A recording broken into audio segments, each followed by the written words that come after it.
Kızılcık Şerbeti'nin yeni bölümünde öyle bir olay yaşanacak ki tüm izleyenler ekranları kilitlenecek. Herkesi derinden etkileyecek olan bu olay bir devrin sonu, yeni bir devrin başlangıcı olacak. Yaşanacak vedalar ise ekranlara damga vuracak.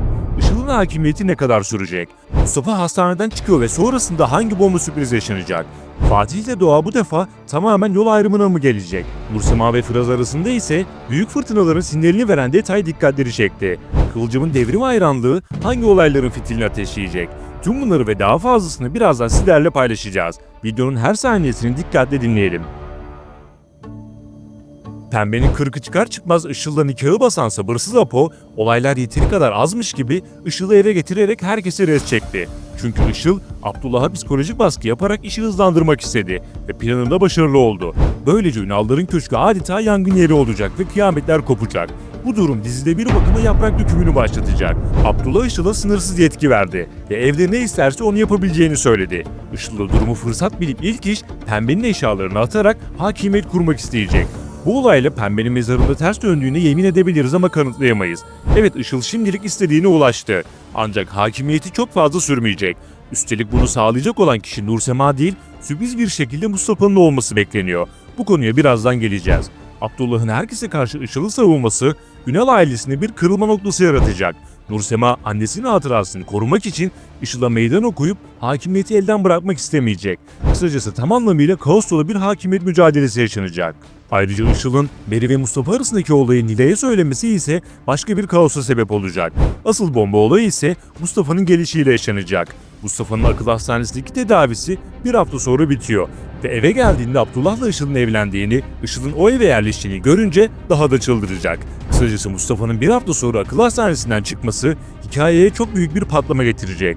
Israrla annem öldürüldü diyen Mustafa bu düşüncesinde haklı.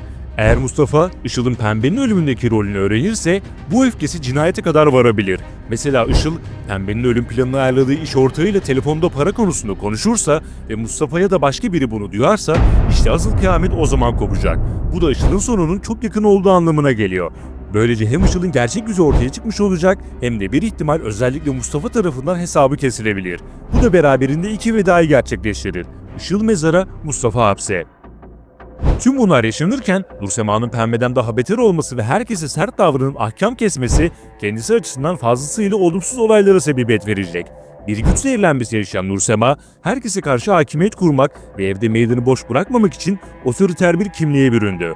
Ancak Nursema'nın güç zehirlenmesi onun hem ailede hem de Firaz'la evliliğinde yalnızlaşmasına neden olacak. Üstelik Firaz'ın Nursema'ya karşı sabrının yavaş yavaş tükenecek olması ilişkilerine bir patlama noktasına işaret ediyor. Firaz'ın geçtiğimiz bölümde giderek stres olması ve kendini sıkması fırtına öncesi sessizliğin sinyali oldu. Çünkü Pembe'nin yuvayı koruma misyonunu devralan Nursema bu rolü abartarak otoriter bir figüre dönüştü.